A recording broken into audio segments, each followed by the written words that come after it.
After a long journey through the rocky area outside of Caldera, you come across a cave. Being the curious adventurer you are, you decide to explore it. As you enter, you are ambushed by a group of unfriendly Telvanni agents, who say to you, Hello and welcome to Anatomy of Fiction. In today's video, we will be discussing the Dunmer. More specifically, who exactly are the Dunmer? To do this, we will need to go over several things. Firstly, what are the Dunmer known as, what are they described as, and what does the term Dunmer mean and where does it come from? Then, we will move on to the history of the Dunmer. So where does this group originate from, and what historical events have they been involved in? After this, we will move on to the culture of the Dunmer. This includes the various groups within the Dunmer along with the society of the Dunmer. Finally, we will discuss the religion of the Dunmer, this being what their religion originally was and how it has evolved over the eras. So, let us begin with what the Dunmer are known as. So the term Dunmer is an elven word meaning the Dark Ones, or the Dark Elves. This is the preferred name of the Dunmer. The Dunmer also call themselves the Pure-Blooded Folk, but these are not the only terms for this race. The Dunmer are also known as the Dark Elves by many across Tamriel. This being due to not just their dark appearance, but also their less than sunny disposition, as the Dunmer are known as a rather gloomy and humorless group by others. But this again is not the only other name for the Dunmer. There is also the name used by the Daedra, this being Ash Elves. We see this term being used in a conversation with a Spider Kith, which is a humanoid type of Daedra. We also see the more archaic term for the Dunmer, this being the Morich. There was also the less positive names or descriptions that are associated with the Dunmer. The Dunmer are occasionally viewed as the cursed ones or those that are ill-favored by fate.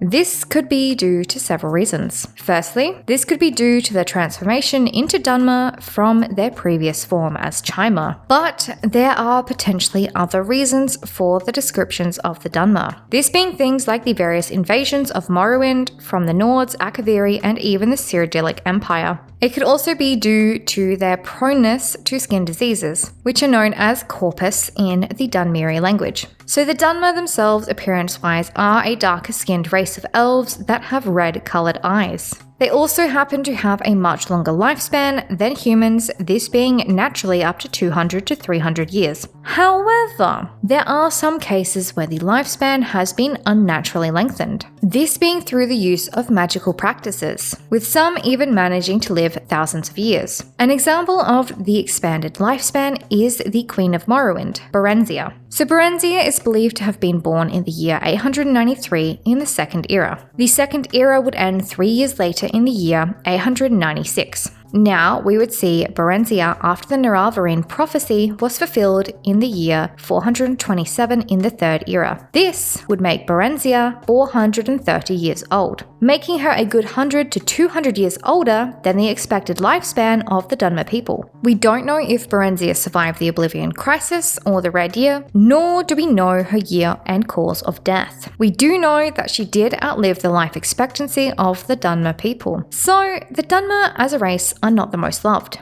They are often distrusted by outsiders and are very distrusting of outsiders themselves. So based on what the Dunmer are known as and their physical description, what does this tell us about who exactly are the Dunmer in the Elder Scrolls? There are many names for the Dunmer throughout Tamriel, with the Dunmer considering themselves as the pure-blooded folks. So the Dunmer are much darker than the other elves of Tamriel, which is part of their reason for being called the Dunmer. This being also with their darker and more gloomy disposition. It provides an explanation for their name, which does translate to Dark Elves or Dark Ones or even Dark Folk, so we now know that their appearance is not the only reason for their name, but also their humorless and gloomy nature along with their grim outlook. With the Dunmer also being considered to be cursed or ill-favoured by fate, we can see why their race, especially in the other parts of Tamriel, are often called Dark Elves. Much to the dislike of the Dunmer, as the term dark has some rather dark connotations, but it does not provide an explanation for their origins. For this, we have to explore their history. So for the history of the Dunmer, we must first begin before the Dunmer ever existed. So for this,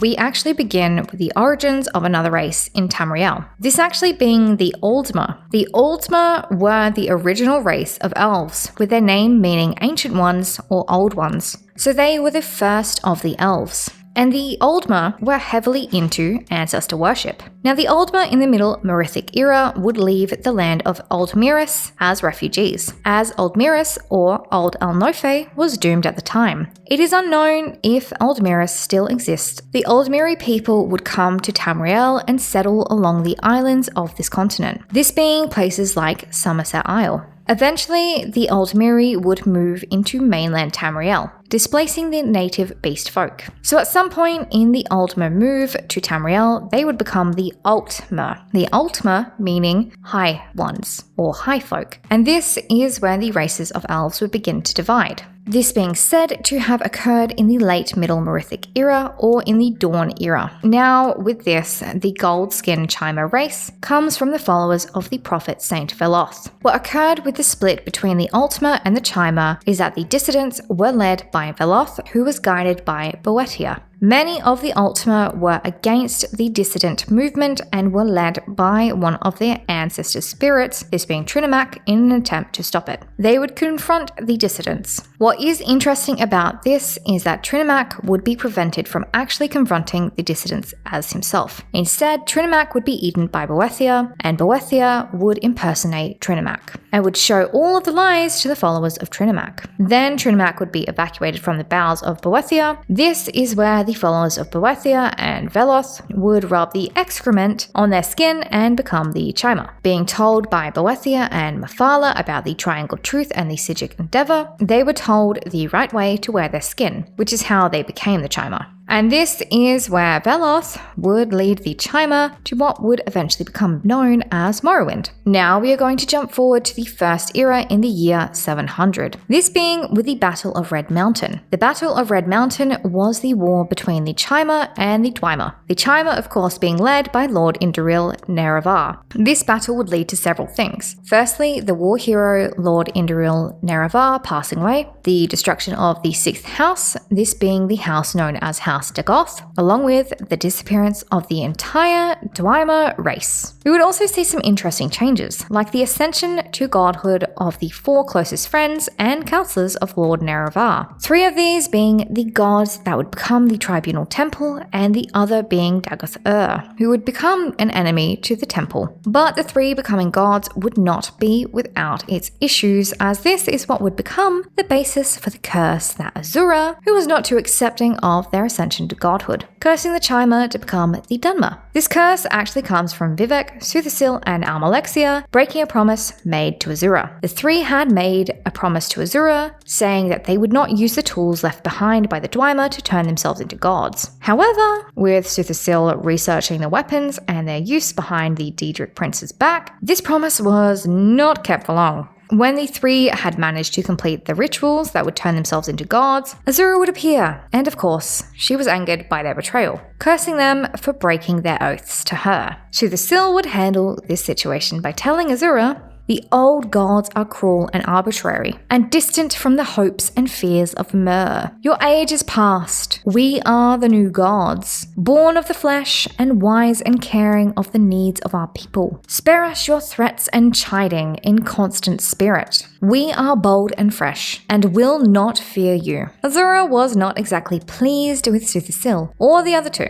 as after Suthersil had finished his sentence, the Chimer would change into the Dunmer. Azura would tell the 3 gods, "This is not my act, but your act. You have chosen your fate, and the fate of your people, and all the Dunmer shall share your fate from now until the end of time. You think yourself gods, but you are blind, and all is darkness." So this would leave both the tribunal and the people who worship them changed for the rest of time, and the Chimer a distant memory. Now, what is interesting about this transformation is that not all would see this change in their skin as a punishment, but others would also see it as a warning sign, with rumors spreading across Cyrodiil that the change in the chimer spelt the end of all times, that oblivion was coming to those who stared into the red eyes of the Dunmer. Eventually, these rumors would die down. With the adjustment to the new skin, many of the Dunmer would take to worshipping the new gods and the Tribunal Temple. Along with the Tribunal, the three good Daedra would be viewed as the anticipations of the Tribunal gods. However, this was not how all of the Dunmer felt about the Tribunal. We do have some groups that believe that the Tribunal Temple and their gods are actually false gods. These groups being the Ashlanders who continued to worship the Daedra at the time. But anyway, moving on. We're going to around the 11th century of the First Era. This being with the conflict against the Alessian Empire. The conflict would be over the Iliad site, which would eventually become known as Stormhold. During the war for Cilia Norn, which of course is Stormhold, there would be a naval battle between the Dunmer and the Imperials of the Alessian Empire. This battle taking place in Tyr Harbour. The House Induril fleet would be defeated by the Imperials just off the shore of the House Stress capital, leading to the Alessian Empire fleet claiming one of the Dunmer ships as their own. However, they may have won the battle, but they did not win the war.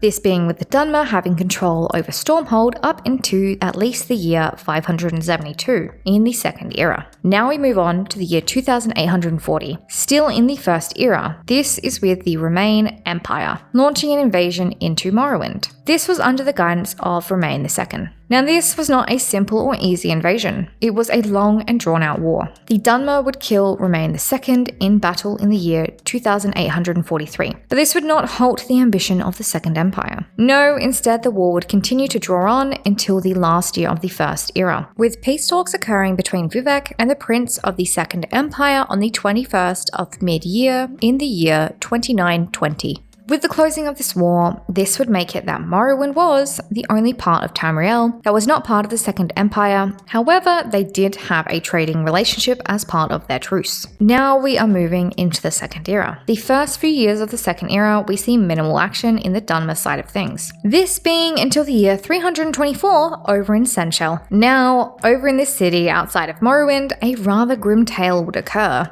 The Akaviri Potentate Versidju Shair, who was the successor of the previous emperor, was found assassinated, this being in the palace where he had once lived. Now, the assassin would write on the wall in the Potentate's blood the phrase Morag Tong, the Morag Tong being a guild of assassins from Morrowind. This would lead to the Morag Tong being outlawed throughout Tamriel, except of course in Morrowind, where they originate from. But this would not stop the Morag Tong, as although they would be kept relatively quiet for over 100 years, they would resurface in the year 430 in the Second Era. This being with the assassination of Savirian Turak, and what people believed to be all of his heirs. This being done in a one-night-only assassination sort of spree. With the death of the leader and his heirs, this would push the Second Empire from its already shaky standing into complete collapse, leading to the Integrum. This collapse is where we would see a substantial rise in the Argonian enslavement rates, as of course they were no longer part of the Empire, so they had no one to protect them. We would see this especially with House Stress and House Tavani participating in this activity.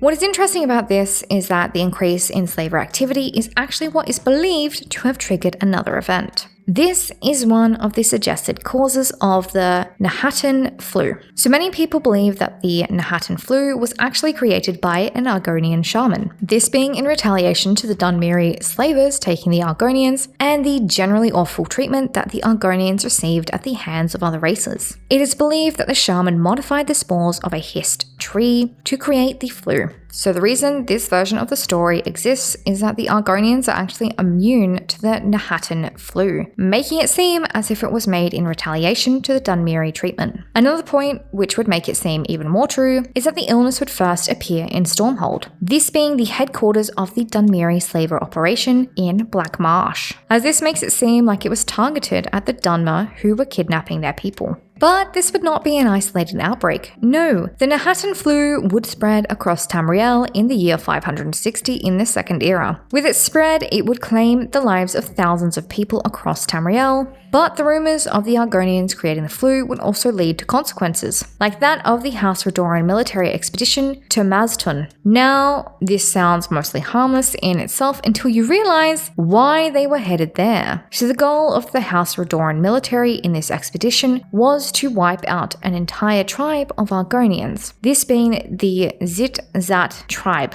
as they were rumored to have created the deadly Nahatan flu. Now, the Redoran military would complete their raid, killing many of the Argonian tribe, with some managing to flee. But the Nahatan flu would not last forever, and in the year 603, it would finally subside. However, with the Nahatan flu disappearing, this would make the Argonians vulnerable yet again to slavers, with the House Dres slavers being one of the only groups who would raid the northern swamps of Black Marsh. Moving on to the year 572, still in the Second Era with the Liberation War. In this war, we would see parts of Tamriel invaded by the Kamal from Akavir. The Kamal, led by Adasum Dir Kamal, would invade the city of Windhelm in Skyrim. This would lead to the deaths of Queen Mabyan Flamehair and her heir princess Nirnhild, who had both led troops into battle against the Kamal. Windhelm was ransacked by the Kamal, and they would soon move on. They would leave the ruined city behind and head to Riften. However, seeing that it was heavily fortified by the Nords, they would not waste their resources, changing route and heading to Morrowind. The Kamal would be fought by the Dunmeri army. The Dunmer would be led by House Induril General Tanval in a fighting retreat, pushing the lot of them towards Stone Falls. Here, in an elaborate pincer technique, the Nords would join the Dunmer in fighting the Kamal forces on the beach of the Inner Sea. However, with the Nords being already overextended and with the losses mounting, it would begin to look less like a guaranteed victory for the Dunmer and Nords, but more like a stalemate, which would become the eventual slaughter of those throughout Tamriel if it had continued in this matter. Whilst this was occurring, a group of slaves led by Hayt Amin would take Stormhold from their captors, removing the slave trading hub and the Dunmer's primary hold in Black Marsh. However, after taking Stormhold from the Dunmer, something would happen. Hayt Amin would receive a vision from the Hist. This vision would tell her of the future of Tamriel if she and the other Argonian shellbacks did not intervene. So Hayt Amin would rally the Argonian shellbacks and march into Stonefalls to aid the Nords and Dunmer. This would not be the only Argonian group to answer the call. There would also be Keshu and her Blackfin Legion, who were previously known for attacking House Dres slave caravans. Now, the appearance of the Argonians was not at first welcomed by the Dunmer, who were hesitant to accept their help, initially perceiving it as an army of angry slaves approaching them. But once the Dunmer realized they were there to help and not harm, they were ready to accept the help. So the Argonians, Dunmer, and Nords, along with a great tidal wave summoned by Vivek, would be the push needed to defeat the Kamal forces, where thousands of the Kamal would be pushed out to sea and would drown. And this would be the origins of the Ebonheart Pact, an alliance between the Kingdom of Eastern Skyrim, the Argonian tribes of Shadowfen and Thornmarsh, along with the Dunmer houses of Dres, Hlaalu, Induril, and Redoran. Now, this would lead to the freedom of every Argonian slave in Pact territory as a sign of gratitude for their assistance, along with the outlawing of slavery in Pact territories. But this pact was not built on the strongest of foundations, with the Argonians continuing to remember their treatment at the hands of the Dunmer, and the halting of slaver activity was not immediately adopted by the Dunmer. In fact, it would take a full year for it to be stopped in many cases. Eventually, during the time of the pact, those who were found guilty of being slavers were left to hang in cages from the Stormhold alien archers for a year. Those who survived would of course be exiled from Black Marsh. Now we move on to the Alliance War. This is where the relationship between the Dunmer and their scaly Argonian companions would be truly tested. This would again be in the city of Stormhold. Here, under the watchful eye of the three vice canons, there would be a string of murders. Those who were murdered all being Dunmer citizens. Tensions would rise between the Dunmer and the Argonians, with many of the elves believing that the Argonians were becoming violent and killing the Dunmer, with accusations that deaths were caused by a group known as the Shadow Scales, these being Argonian assassins. However, with a little digging from an outsider, something more insidious would be uncovered. It would not be the Dunmer, it would not be the Argonians, nor would it be the Nords committing these murders. But who could it be, considering these are the only members of the Ebonheart Pact? Well, it would be the Aldmeri Dominion. Now, these Aldmeri Dominion soldiers committing the murders were rather wise about it, as they were skin stealers, meaning that they were able to pretend to be the Argonians, the Dunmer, and the Nords, who had all been living in the city of Stormhold, able to pass through undiscovered, pretending to be someone they were not. This being to the point where the Aldmeri Dominion had even managed to infiltrate the Vice Canon Circle. The infiltration and murders would eventually be uncovered by a rather helpful outsider, and the Aldmeri Dominion would be stopped in their meddling of the city of Stormhold. Now we move on to the year 882 in the Second Era, this being with the reawakening of Dagoth-Ur. This would cut off the tribunal gods' access to the heart of Lorkhan, leading to the three beginning to weaken. Eventually, with the tribunals focusing on this, and also losing some of their strength, they would sign the Treaty of Armistice with Tiber Septim towards the end of the Second Era. This would lead to Morrowind being an autonomous province of the Empire, and lead to many Dunmer feeling betrayed by their tribunal gods. With the Armistice, we would see many changes to Morrowind, which ultimately would affect the Dunmer. This being with various things like Morrowind now following Imperial law along with the Great House laws. Morrowind being divided into 6 administrative districts, the Dunmer also having to turn over the Numidium, reduce the size of their army, and allow a large Imperial army presence within the province. Now we move on to the Third Era. For this, we will start around the year 380, as this is when we would see the first wave of Dunmer migrating from Morrowind and throughout the rest of Tamriel. Now, in this wave of migration, this group of Dunmer desired to escape the harsh rules of the tribunal. They would find themselves in the city of Chaden Hall in Cyrodiil, which is why you can find some Dunmeri architecture here. Now we will move on to the conflict scene between Dunmer and the Nords. Not much is written about the conflict, however, there are paintings depicting the fighting between the two races. It is believed to have occurred at some point between the year 399 and 414 in the Third Era. Moving on to the year 400 in the Third Era. By this time, the blight storms had become much more severe near the Red Mountain. These storms causing the blight and soul sickness in those who had come into contact with the tainted dust clouds. Now, the peak of the severity of these ash storms would be seen in the year 427 in the Third Era. This being known as the Vardenfell Crisis. It would greatly affect the land and lead to boats heading from Vardenfell towards the mainland cities like Mournhold being turned away, as people in the mainland Morrowind feared the contamination that was these blight diseases. During the Vardenfell Crisis, there would be a rise in what was known as Corpus Men and Corpus Beasts, found in Vardenfell along the slopes of the Red Mountain. These were tainted by the blight storms becoming sick, deformed, and aggressive. We would see a rise in animals and people affected by the blight wandering the ashlands. They were driven mad and were aggressive to all they encountered. Now, these would not be the only consequences that the island, along with its people and creatures, would face due to the blight storms and blight disease. There are several creatures such as the Nyx Oxen, the Cliff Striders, and the Vardvarks who would not survive the effects of the blight, being wiped off the island of Vardenfell in the late Third Era. We would also see the closure of mines in blight-prone areas, leading to a decrease in profits, making it harder for many to earn a living. This would also affect the farmers and hunters of Vardenfell, as we would see much of the crops dying off and herds getting sick and dying, the herders also becoming ill and were powerless to stop all of this. Many farms shut, much like the mines. It was hard to grow anything with the poison that was the blight. But what would be a tragedy for the Dunmer would lead to major changes within their society. This being brought on initially through the Neravarine prophecy. The Neravarine prophecy coming from Azura,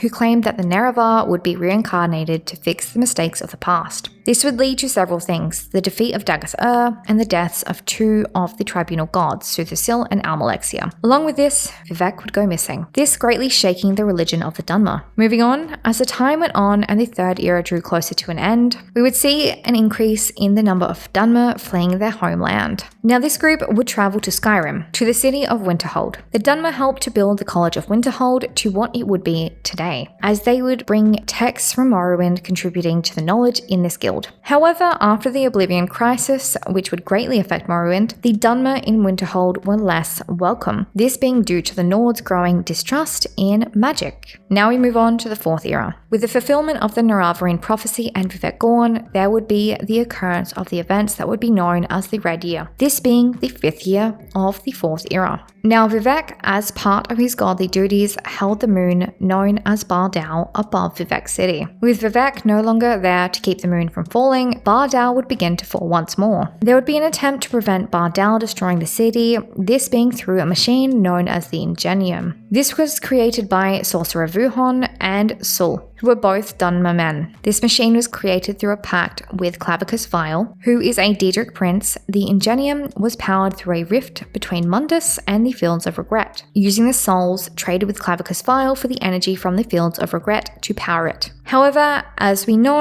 Vivec City was destroyed. This is because the Ingenium was destroyed, interestingly enough, by one of its creators, this being Sul. Now this was due to Sul's lover being kidnapped to be used as a soul to power the Ingenium. Sul desired to destroy the Ingenium in hopes he would save her. This would lead to Bardal coming crashing down on Vivec City, destroying it. With the force that came down on the city, it would lead to the eruption of Red Mountain. This would destroy the island of Vardenfell and part of mainland Morrowind. With the survivors of the Red Year struggling to recover, fortune would not favour them. This being with the Argonian armies of Black Marsh seeing their struggle, and rather than lending a hand in a time of need, they would attack Morrowind in the south and the east. Luckily for the already heavily hit Dunmer, House Redoran would step up and would manage to repel the Argonian attacks. But with all of these issues, it would encourage many Dunmer to flee their native lands and look elsewhere in Tamriel. The Dunmer often moving to Skyrim, especially to the island of Solstheim, with Solstheim becoming a sovereign nation of Morrowind in the year 16 in the 4th Era. So based on the history of the Dunmer, what does this tell us about who exactly are the Dunmer? Well, if we look at their beginnings, the Dunmer are descendants of the original race of elves, becoming the Chimer, which are the changed ones, and then of course becoming the Dunmer, which are the dark ones, due to a curse. We see this final transformation coming from a betrayal of a Daedric prince. Along with their changes came migration, leaving the Somerset Isle for Morrowind. We also see that this group has faced some major conflicts, part of this being due to invasions like the Akavir invasions, which would unite the Dunmer, Nords and Argonians in a pact known as the Ebonheart Pact. With this, we see the Dunmer, although they are not viewed as the nicest in disposition, they are able to work with others and set aside their own issues and business ventures that harm others, like the slave trade that the Dunmer are known for. Considering one of the main sources of slaves are Argonians, who had actually saved the Dunmer during the Akaviri invasion in the Second Era in the year 572, so the Dunmer are able to show some form of gratitude for this assistance. But as we all know, with the Three Banners War ending, the Ebonheart Pact would end soon after. With this, we also see that the Argonian slave trade would come back in full swing. When it comes to wars, the Dunmer did not always need assistance. We see their ability to fight off various empires over the years, often signing various treaties in the end rather than being taken over forcefully due to the stalemates, along with the repelling of the invading Argonians after the Red Year. This showing that the Dunmer are actually skilled fighters when they need to be. So based on the history, the Dunmer are often skilled fighters who are able to adapt to change when it is necessary. However, they do not always invite change nor stick to it. An example of this being, of course, the banning and unbanning of slavery throughout the eras. We also see that the Dunmer as a race are a group that are not afraid to start conflict. We see this in the Second Era with the Morag Tong assassinations of Potentate Versidue Sha'i, who had taken over the throne after the Emperor's death, along with the assassination of his heir several years later. So the Dunmer Guild, being the Morag Tong, meddling and murdering the leaders of the Empire would cause the Empire to crack and crumble, leading to the instability we see around the time of the Vestige. The Dunmer, based on their history, are strong and are willing to sidestep and sneak around to do what they see as best for them. But this is only one aspect. To understand them better, we should move on to the culture of the Dunmer. So when it comes to the culture of the Dunmer, there are two major groups, with several small groups that fit into these. These two major groups being the Ashlanders and the Great Houses. So the Ashlanders are rather different from the Great Houses,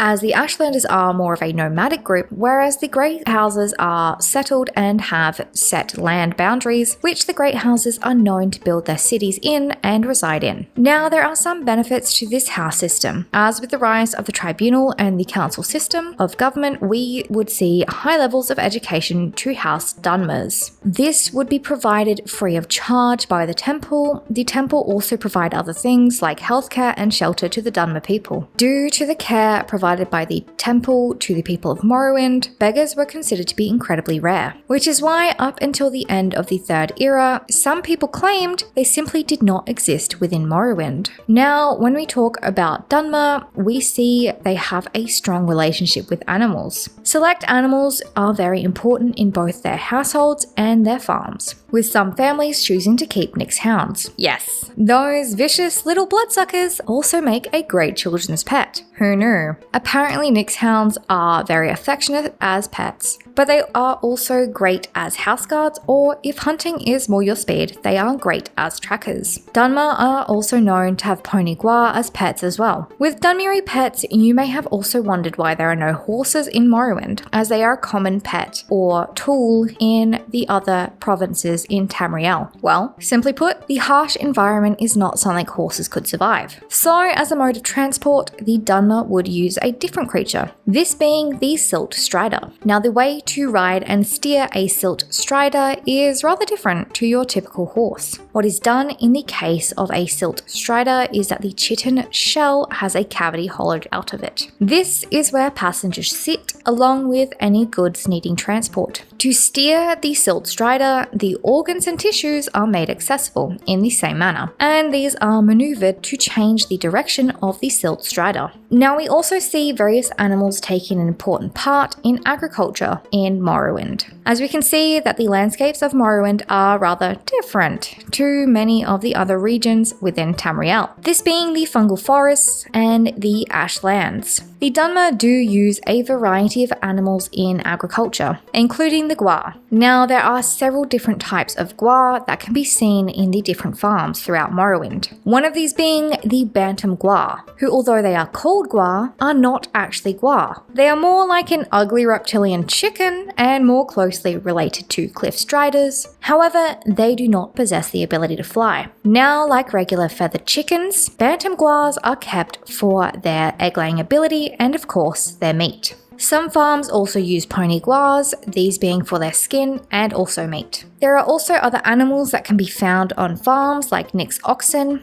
who, like regular gua, have been used as pack animals, but also have been used for other purposes during the time of the Ebonheart Pact, like the Nyx oxen being used to plough fields. Now, I should clarify that these Nyx oxen were wild animals who were not at all willing to participate without some tampering. The way the Dunmer were able to get the Nyx oxen, who were often not friendly, to participate is through the prying off the Nyx hide plates away from the flesh, moving the flesh to find a bundle of nerves. This bundle of nerves is tampered with to make the Nyx oxen much easier to work with. However, when it comes to Nyx oxen, these creatures, after the blight storms, they would no longer be found in Vardenfell. But we also see netchers who were not harmed in the ash storms being farmed as well. They are used for their jelly and their leather. However, they are not exactly the safest animal to work with. This being with the betty netchers being aggressive and the bull netchers being poisonous. So unless you are experienced as a netchman, it can be difficult to harvest and work with these. But if the dangers of netch farming are not up your alleyway, there is always kwama mining. Unlike what it sounds like, kwama mining is not exactly what you would consider traditional mining. Rather, it is looking after an animal called a kwama inside of a cave, where most of the eggs are harvested, as they are a large part of Dunmeri cuisine, as they are one of the more popular proteins in their foods. The cuttle of the kwama is also harvested, this being the waxy substance found on the beaks of these creatures. This is valued for its uses in alchemy. We also see other animals farmed by the Dunmer in various regions, like that of the Shorks, so Shork farming. This occurring in Deshaan. Shorks are farmed for several things, with the various products coming from from regular chalks being carapaces, resin, and meat, whereas bloated chalks are milked for chalk blue. This pigment is used in tattoo ink. Now that we know a bit about farming when it comes to the Dunmer, we should move on to the architecture of the Dunmer. Now, the architecture of the Dunmer varies greatly depending on the group.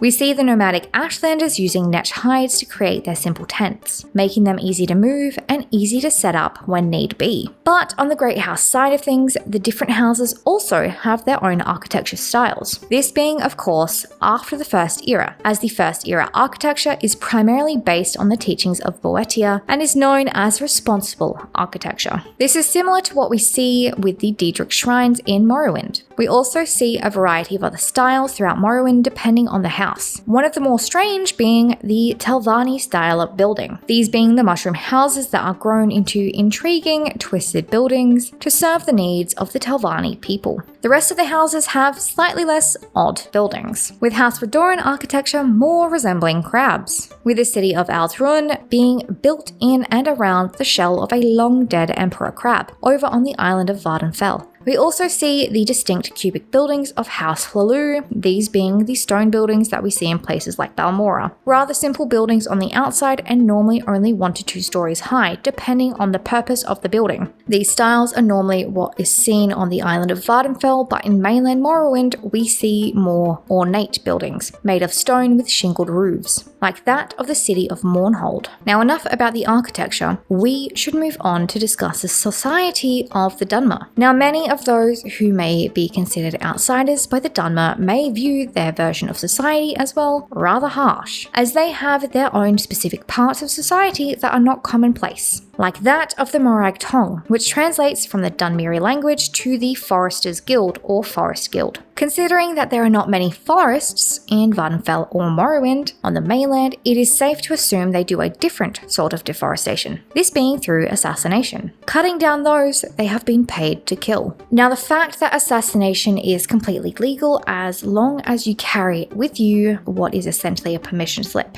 This would be considered rather odd in the other provinces within Tamriel. This is not the only strange part of the Dunmeri society. There are also the slavery practices. Now, the province of Morrowind during the Third Empire were the only province allowed to have slaves, as it was otherwise outlawed by Tiber Septim. This being due to the claim that slavery was a part of the sacred and traditional laws of the Dunmeri people. Now, not all of the Dunmer agree with the practice of slavery, but it was common enough to be allowed as one of the clauses in the Armistice. When it comes to the slaves, we do primarily see Khajiits and Argonians having been trafficked into slavery. However, there are some rarer occasions where you will find humans and elves as part of the slaves of Morrowind. Depending on your view of slavery, if you include using the dead to do your bidding, you may even include the Telvanni practice of necromancy in this practice. Now, when it comes to the Telvanni mages, they do not practice necromancy on the remains of their fellow Dunmer, as this would be considered disrespectful to the dead. Instead, they practice necromancy on those they view as animals, like humans, orcs, and Argonians. As with House Telvanni, their views of those that are considered outsiders, they are not exactly seen in a positive light. A quick little tangent before we get back to the culture. I realized that this may be interesting after I had edited this part of the video. The language of the Dunmer is another important aspect of their culture and historical evolution. But considering they are a form of elf, you may assume that all of the elves would speak the same language. However, this is not the case. When it comes to the Dunmer, they speak a language which is referred to as Dark Elvish or Dunmeri. This is where we see many of the words used in the province of Morrowind coming from. This includes generic terms, place names, and even insults, like Serra meaning sir or madam, or even being used as a generic greeting to Dunmeri people. Sadrith Mora meaning mushroom forest, which with the Telvanni architecture is a somewhat accurate description, and Fetcher, of course, meaning thief. When it comes to the Dunmeri language, there are 2 ways to write it. Most commonly, it is written in Daedric script, but it does have its own Dark Elvish alphabet, which is occasionally used. Along with Dunmeri, we also have the Ashland dialect, which has additional words that the Ashlanders commonly use. We see this with the terms Ashcan being clan chief, Foyada being fire river, which are the lava flows commonly seen throughout the Ashlands, and yurt being the tent that is commonly seen in the Ashlander camps. Now, what is also interesting about the language of the Dunmer is its origins. The language seems to be descended from the language El-Nofex, which was spoken by the El-Nofe. This we see in some similar words like the word Bal in both El-Nofex and Dunmeri. It means stone. Mora in both languages also means forest or wood, which is where we get the place name Balmora, so stone wood or stone forest. With the Aldmeri migration into Tamriel, we would have the creation of the Aldmeris language, which is what would split into the more recent Elvish languages along with the extinct ones, including Ald-Chimeris, which is also known as Velothi, which is the parent language of Dunmeri. We see this with the use of Dra, meaning ancestors, which is a word common across many Elvish languages coming from El-Nofex. However, when it comes to their Aliadun language, the Dra suffix is not commonly used when discussing Dedra. Mora being more commonly used, whereas in Ald-Chimeris and Dunmeri, Dra is used. So they are similar to Aliadun, but not directly related, as Dedra are rather important in the Chima and Dunmer cultures. But anyway, enough about the linguistics. The key difference in language when it comes to Dunmer and other elves is that Dedra are more seen as the ancestors than the Aedra, which comes into play with the religion of the Dunmer. We should also quickly mention the Great Houses. So there are, in the 4th era, 5 current Great Houses, and 2 former Great Houses of Dunmer. The 5 current Great Houses are firstly House Redoran. House Redoran upholds a few values including piety and tradition. This is why they view themselves as superior to the other houses. This house also gets along with the Tribunal Temple. So House Redoran's focus is maintaining the traditions that the Dunmer of the settled houses have. The traditions they primarily focus on is the way of the warrior, as we see the House Redoran being the de facto military of Morrowind.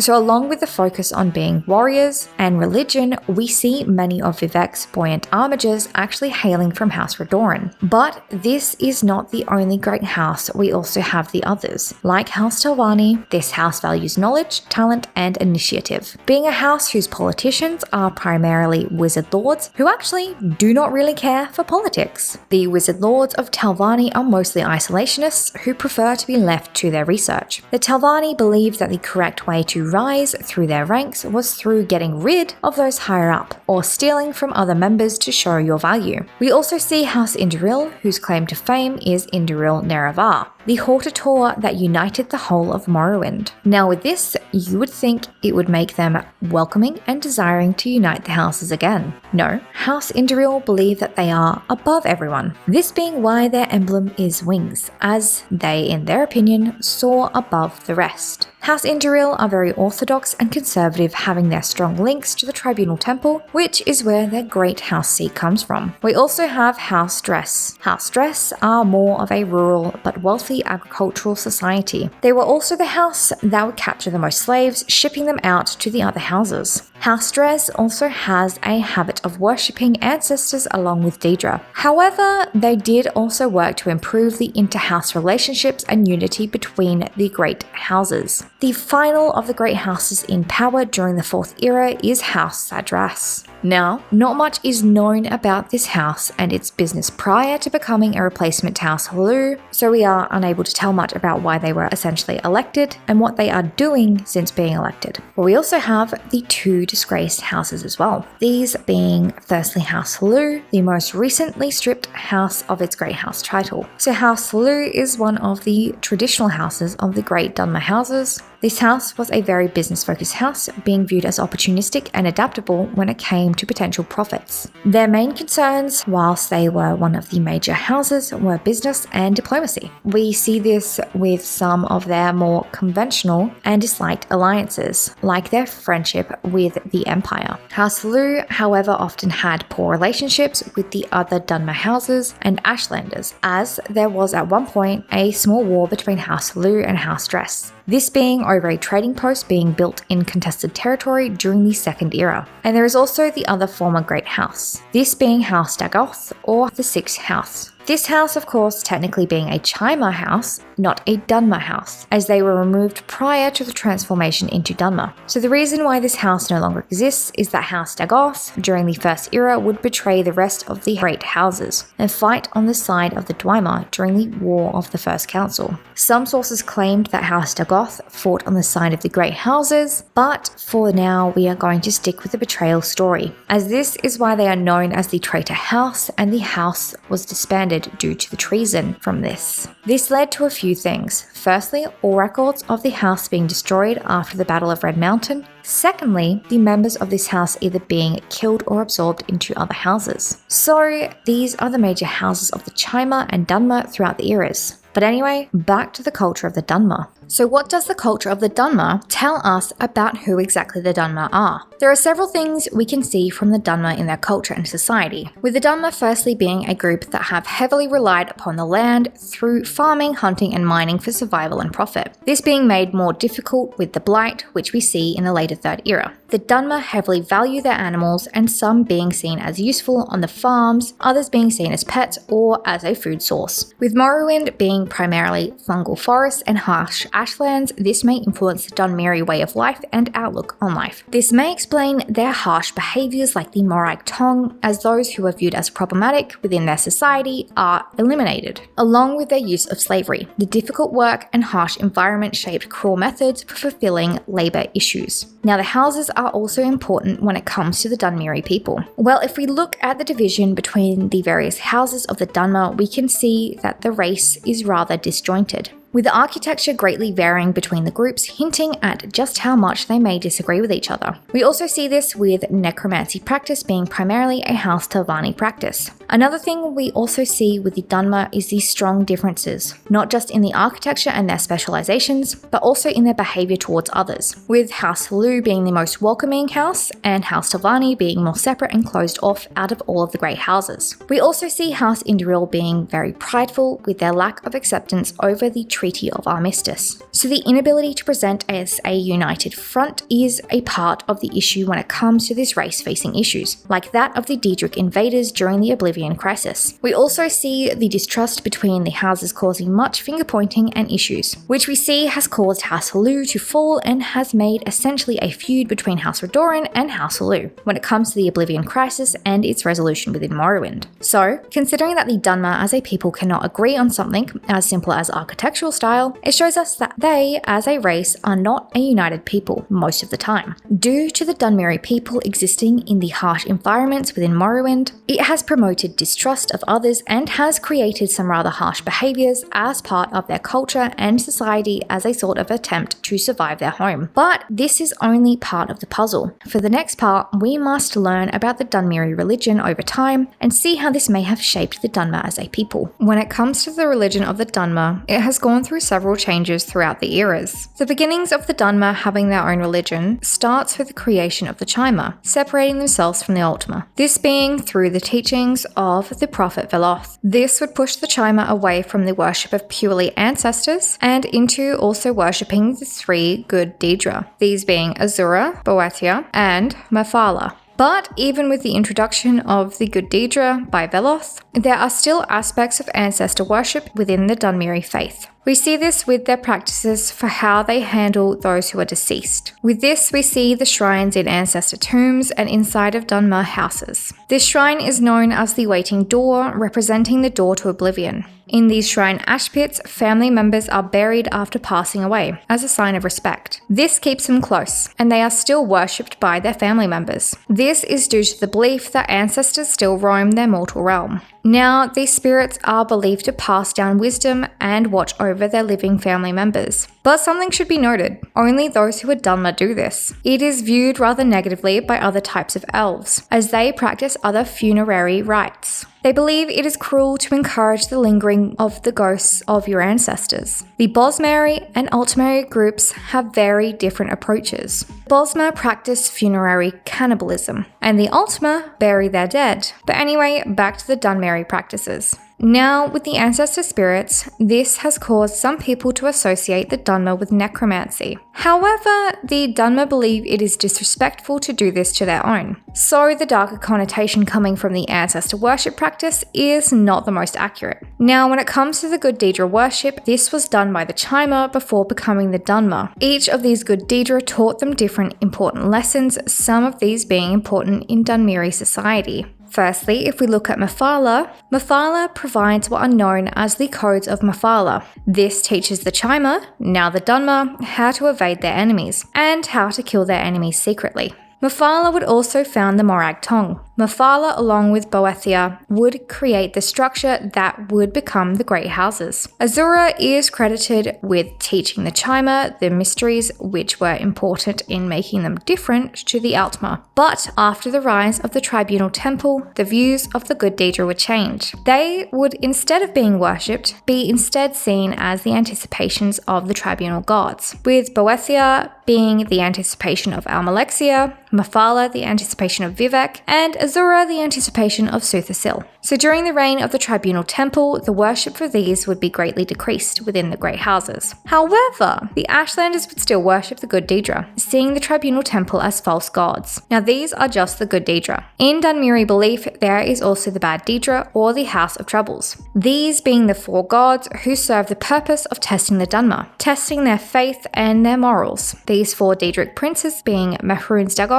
Shagarath, Malakath, and Molag Bal. Now with the Tribunal Temple, this being the religion coming from the three living gods, with this we see the worship of Almalexia, Suthasil, and Vivek. The Tribunal Temple contains 5 greater saints and 11 lesser saints, all serving a purpose and being worshipped. Of these 5 greater saints, we can of course see the 3 tribunal gods. Saint Almalexia, the Warden, who is the patron saint of healers and teachers. Saint Suthasil, the Magnus, who is the patron saint of artificers and wizards. Along with, of course, Vivek, poet, who is the patron saint of artists and rogues. But we also have Saint Nereva, the captain, who is the patron saint of warriors, statesmen, and House Redoran. And Saint Veloth, the pilgrim, who is the patron saint of outcasts, seekers, and House Lalu. We can see why these 5 are important to the Tribunal Temple religion, as Almalexia, Suthasil, and Vivek are the 3 gods that lead the religion. Nereva was the Chimer who united the Great Houses and the Ashlanders in the battle against the Dwemer and House Dagoth. And Veloth was the pilgrim who showed them the way of their previous religion and their new home. But what about the lesser saints? Well, firstly, we have Saint Realms, the barefooted, patron saint of pilgrims and beggars. She was in life originally a rich noble Dunmer, who would give up her shoes and fancy clothes to dress as a beggar, doing this to better understand the poor. The next lesser saint is Saint Aralor,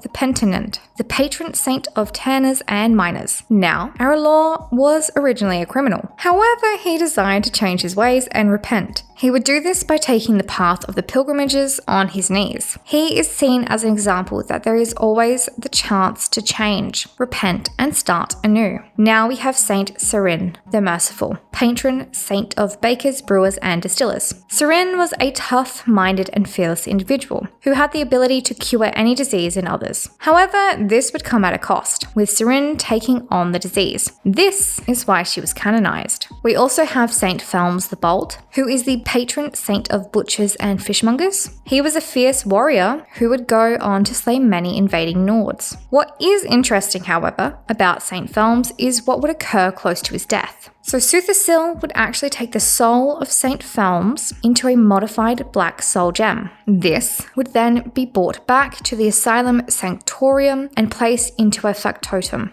This would supposedly make Felms immortal. However, this process over time did slowly drive Felms insane. He would become agitated and have outbursts of anger and frustration. Eventually, in the Second Era in the year 582, his soul would have to be released from the factotum, but continue to remain inside of the Black Soul Gem under the watchful eye of Suthasil. But anyway, moving on to Saint Rorus, the martyr, who was the patron saint of furnishers and caravanners. In the case of Rorus, just before the Arnesian War, he was captured by the Argonians. And rather than just treated to a nice afternoon tea, he would instead be tortured. And the Argonians would continue to torture Rorys, attempting to get him to give up the Tribunal Temple as his religion. Rorys would refuse and would eventually die at the hands of the Argonians. This would go on to trigger the Arnesian War as the Dunmer designed revenge for the death of Rorys. The death of Rorys would occur in the Third Era in the year 395, with the Arnesian War occurring the following year in 396. Rorys was one of the more recent saints to be canonized. Another of the lesser saints is Saint Olms, the Just, patron saint of chandlers, clerks, and House Indoril. Olms was the founder of the Ordinators and was responsible for conceiving and articulating the inquisitorial principles of testing, ordeal, and forced repentance within the tribunal. Like Thelms, Olms faced a similar fate. Olms would also have his soul taken into a modified black soul gem taken to Asylum Sanctorum in the Clockwork City and would be used to power a clockwork titan. Olms would also be driven insane, this being seen as paranoia, an obsessive desire for freedom, along with a persecution complex believing that his fate as a clockwork titan was an unjust punishment or test given by the Tribunal Temple. Olms would also be released from the clockwork titan in the Second Era in the year 582, and his soul would remain inside of the black soul gem. Now moving on to Saint Delin the Wise. He is patron saint of glassmakers and potters, which is rather interesting considering his former career as a lawyer. In life, Delin was head of Indoril House, and rather skilled as a lawyer. He was an author of many treatises and tribunal law and custom papers. We also have Saint Maris the Peacemaker. She is the patron saint of farmers and labourers.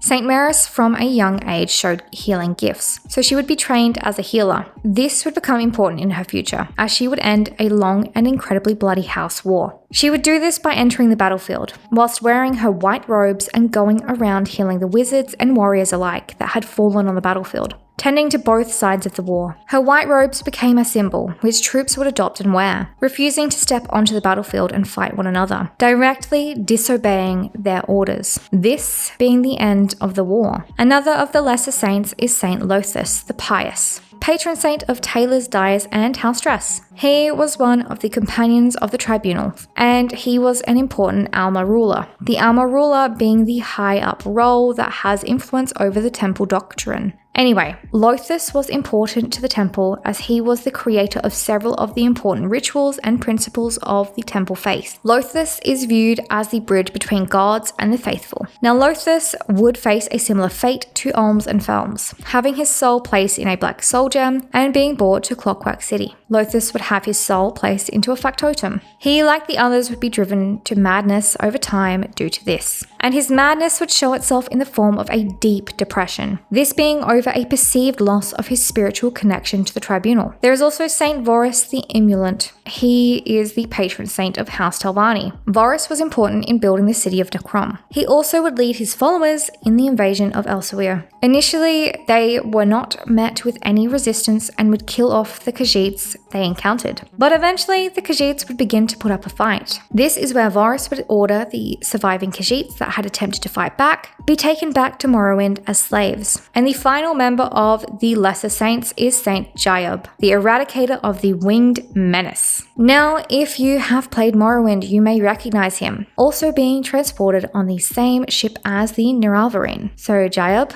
was originally a freelance assassin for hire. He would kill to pay for his skimmer addiction. He was only caught when a rival assassin from the Morag Tong would report Jayub as an attempt to cover their own tracks, as they had been both hired to kill the same high-ranking Redoran official. A trap would be sent by authorities and he would be arrested. After spending years in prison, Jayub would eventually be released. He decided that rather than going back to a life of crime, he instead wanted to make up for his dark past. He desired to serve the people of Morrowind as a way of redeeming himself. To do this, he would eradicate the Winged Menace, this being the cliff races plaguing Vardenfell. Over the course of several years, Jayub would ride on top of a silt strider, hunting down these cliff races. Once he was successful, Vivek would take Jayub and bring him into Vivek's palace. This is where he would be made a saint, the newest of the saints in the tribunal. Jayub would eventually move to the Cyrodiilic city of Kvatch, where he would work on his autobiography. Here, during the Oblivion main crisis, Jaib would be killed by the armies of Mehrunes Dagon after the portal of the Deadlands would open outside of the gates of the city of Kvatch. However, he would be unaware of his death, believing that Dremora instead had taken him captive. Which is close to the truth. The Dremora had taken his soul and trapped it in the soul cairn, leaving him to wander for centuries. But anyway, all of these saints are considered to be honored ancestors of the Dunmer. As with the Tribunal Temple, there is still the presence of ancestor worship. One of the reasons for the importance of ancestor worship is the Ghost Gate, and of course the ghost fences like those surrounding the Red Mountain, as the Tribunal Temple used the remains of the Dunmeri ancestors to strengthen the Ghost Gate.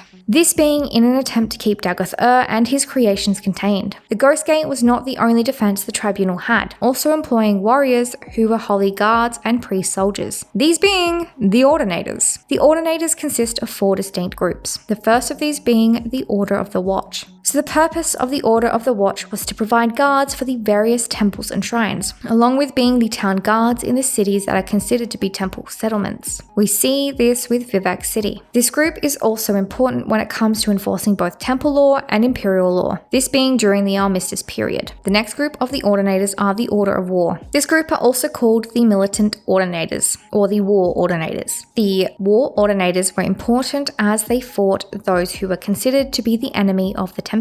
The War Ordinators would mostly be stationed around Red Mountain and were used to combat the 6th House forces. There was also the Order of the Inquisition. The purpose of this group of Ordinators was to identify and suppress supposed heresy among both the priests and the general public within the temple. And the final group of the Ordinators is the Order of Doctrine and Ordination. Now this group of Ordinators are a group of militant scholars that opposes all of the Naravarine prophecies and the teachings of the dissident priests. When it comes to the guards and the military side of the temple, there are also the Buoyant Armigers. The Buoyant Armigers only answer to Lord Vivec. They were primarily based in Ghost Gate, and their purpose was to contain the forces of Daggoth-ur, along with tracking down and punishing any known necromancers. Along with the Tribunal Temple, we see the appearance of the dissident priests. Now this group were a group that were originally from the Tribunal Temple. However, they began to dispute the teachings of the temple and even questioned the Tribunal God's rise to godhood.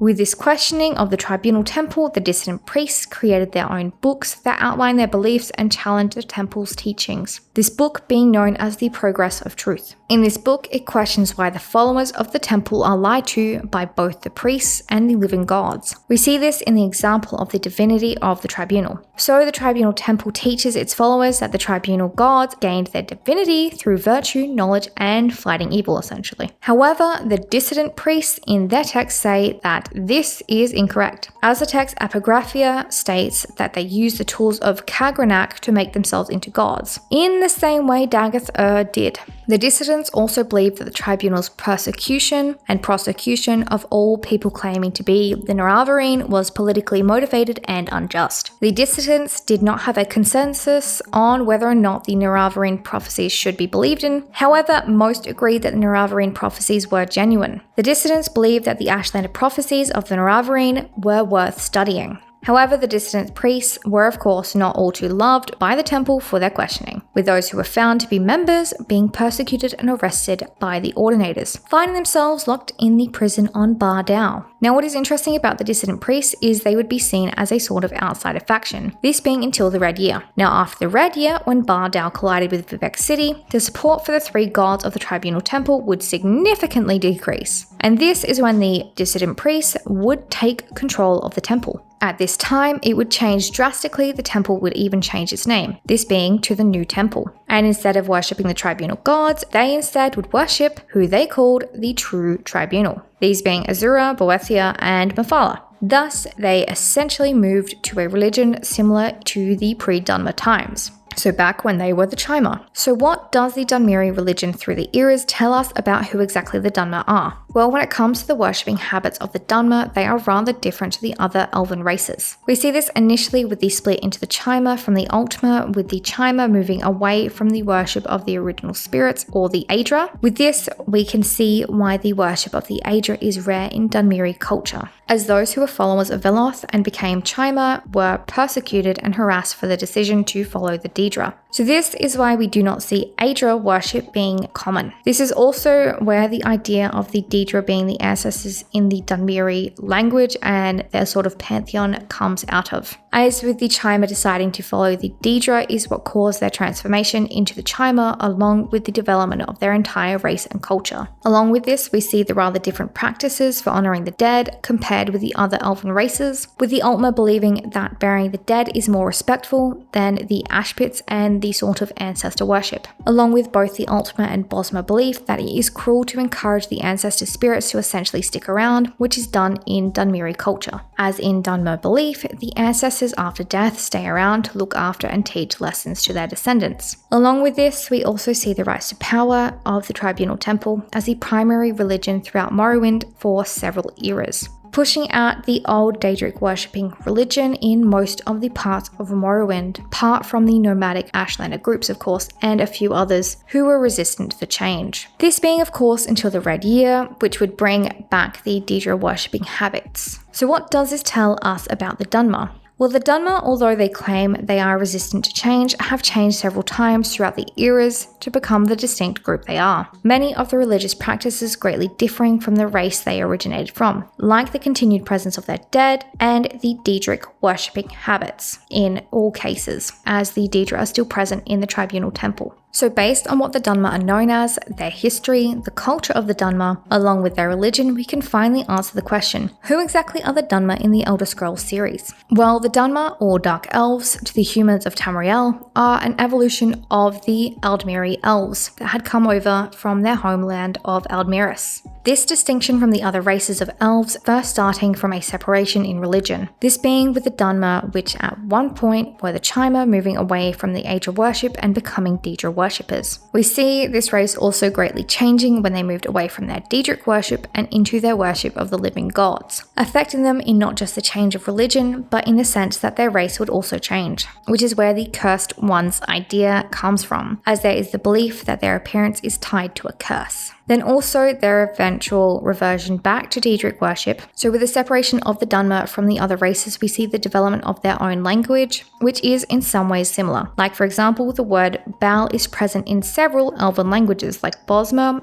Eliadun, and of course Dunmeri, in all of these languages translating to stone. This may also be why we have the name Molag Bal for a specific Daedric prince, translating to fire, stone. But anyway, the Dunmeri language also has some rather unique words, some of these being insults, like Enwa meaning slave or foreigner, but in a rather rude manner. We also see with the Dunmer that throughout history they have had a list of unlikely alliances, this being with the existence of the Ebonheart Pact in the Second Era, aligning them with both the Nords, who had previously invaded Morrowind, and of course the Argonians, who had previously been enslaved by the Dunmer. The alliance of course was not lasting the test of time, as we do see during the Third Era the presence of slaves in Morrowind, including Argonian slaves. Along with the Ebonheart Pact, we also see the Treaty of the Armistice, which was the alliance between the Third Empire and Morrowind. The alliance between the Dunmer and the Imperials was not welcomed by all Dunmer, and showed that the Dunmer people were not a united force. We see this with nobles in House Indoril desiring to essentially check out once the Treaty of the Armistice came into place, with House Selu being on the opposite end of this spectrum, encouraging the alliance. This eventually would be viewed as a betrayal to their own people. Along with this, if we look at the culture of the Dunmer, we see that there is two primary groups, the settled houses and the nomadic Ashlander groups. This indicates that through the time of the Great Houses, they would have undergone the major changes away from their nomadic past and clan-like history to become these houses. The Dunmer also claimed to be against change. However, with their changes in religion throughout the eras, along with their changes in business dealings like pausing the slave trade during the Ebonheart Pact times, we can see that this group are rather willing to make changes if they view it as something that would be beneficial to them, as they are rather different from the Aldmer that the Dunmer race originates from. So the Dunmer as a people are a rather frequently changing group